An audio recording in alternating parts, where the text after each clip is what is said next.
G'day everyone, Analytical Strategy here, and today we will be unpacking episode 17 of Australian Survivor. And this episode contained a never before seen advantage and a never before seen immunity twist, so there's definitely a couple of big unique things to break down this episode. But before we get into all of that, I just want to quickly address one of the most horrible things that has ever happened in Australian Survivor history, with Flick literally receiving the worst news you could ever receive in this game, in the passing of her mother from dementia. The strength Flick showed in this situation was honestly just pretty inspiring. Being able to stay in the game and to continue on her journey and just to do it for her family. It was just really sad, quite moving, and also extremely heartbreaking at the same time. I just wanted to send all my condolences and best wishes to Flick and her family, and I really hope they're doing well within this difficult time for them. But moving back to the game, the Fire Tribe kicks off back at camp with some regret to the Brawn members of the tribe for not staying strong with one another at the previous vote. There was Danny and Flick apologising to each other and rekindling their friendship for being on the opposite sides of this previous tribal council. In addition, a few players are also having a little bit of animosity towards George for making his big play last tribal, with Haley talking about potentially having the opportunity to take George out as he's this big bombastic player and now everyone wants to see him gone, which is definitely understandable and shows that big moves aren't often the best moves. But as Haley is saying these words though, George stumbles across a clue to a secret advantage, and this turns out to be a variation of your standard hidden immunity idol. Firstly, this idol is hidden at Tribal Council, and it must be found with a key so it is locked away. The idol can be played in secret so no one knows who played it, so even if you play it for someone else, you do actually play it at the voting urn, and they wouldn't even know you played it for them unless you told them in advance. Now, I would be the first person to admit that I am definitely a very hard man to please when it comes to the introduction of new advantages in the game of Survivor. But I do actually like this one. I actually really think it's a good idea. I think these types of advantages are great new concepts, as they're just extremely minor tweaks on current proven successful Survivor advantages, so it is really hard to go wrong here. It's the ultimate hidden immunity idol, being hidden in every aspect of the game. I think it's a really fun idea. I mean, we have seen idols hidden at Tribal before, so I think the concept of it being locked up is a really great variation of this as well. As Adam playing the podium in Survivor Winners at War, and also idols being hidden at Tribal in front of everyone, in other variations of Survivor, it can really set the trend for players to honestly just go nuts, searching up and down of all the Tribal set prior to getting voted out of the game. Having it locked up and locked away makes it impossible to even obtain that idol if this were to occur. The spot it was hitting at in the voting table was also perfect, and as mentioned, I really just like this idea of having an idol that is hidden in every single way. I actually think the production team got this one right. I think it is a good example of what can work in the future with these new ideas if they are going to implement them, by not going too overboard when coming up with these concepts.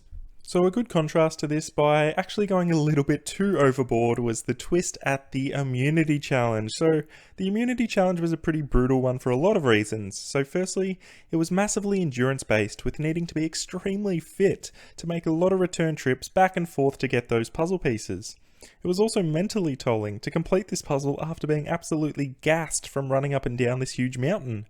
But more importantly, the final 4 people to finish the challenge are the only people up for elimination at this tribal council. So there's probably no real reason to let you all know what I think of this twist. You guys already know it. I think it is a shocker. So this was no longer an individual immunity challenge, it was a quintuple immunity challenge, with 5 people not being able to get voted for.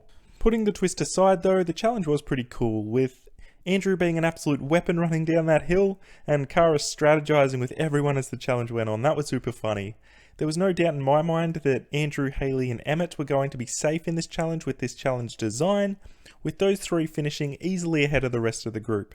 Flick was also safe in 4th, which was epic to see, and then there was a battle for the last spot between Danny, George and Laura, with George getting it done, making the 4 people in the firing line being Kara, Way, Laura and Danny. So as I've mentioned previously, listening to the terminology of Jonathan in these types of situations is extremely important, and we can tell in advance one of these people are definitely going to be voted out. As he said, they will become the 3rd member of the jury.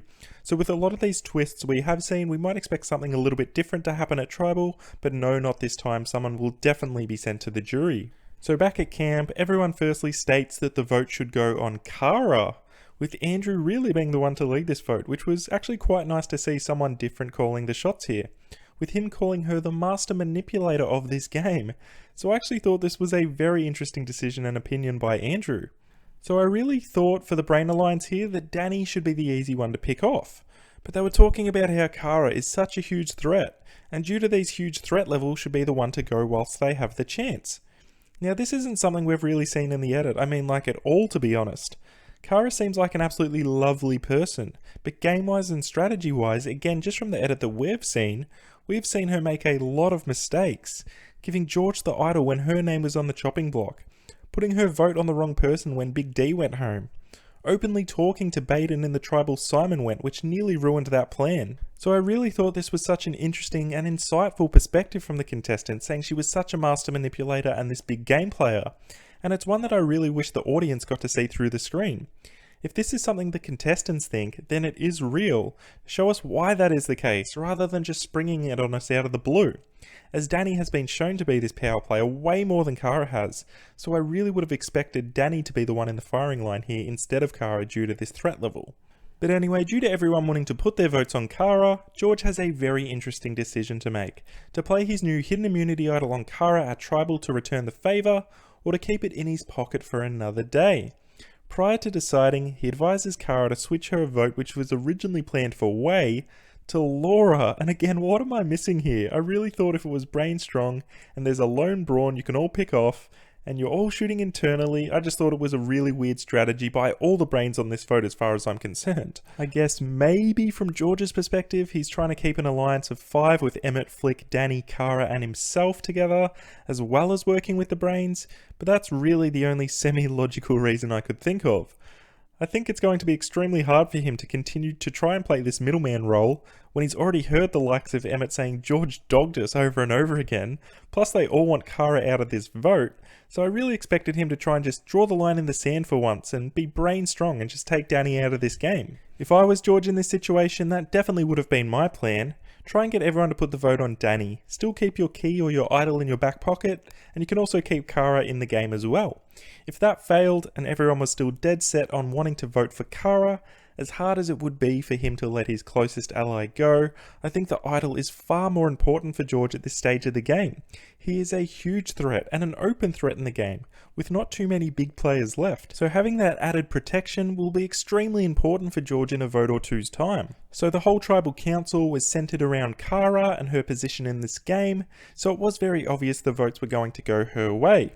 George's comment of saying, the key could be right in front of you when you don't even see it. I mean, the man is a producer's dream. But it's just whether he was going to use it was the question. And honestly, to my surprise, he actually did. He returned the favour and he saved his closest ally in Kara. And her one vote of Laura sent Laura packing to be the 3rd member of this jury.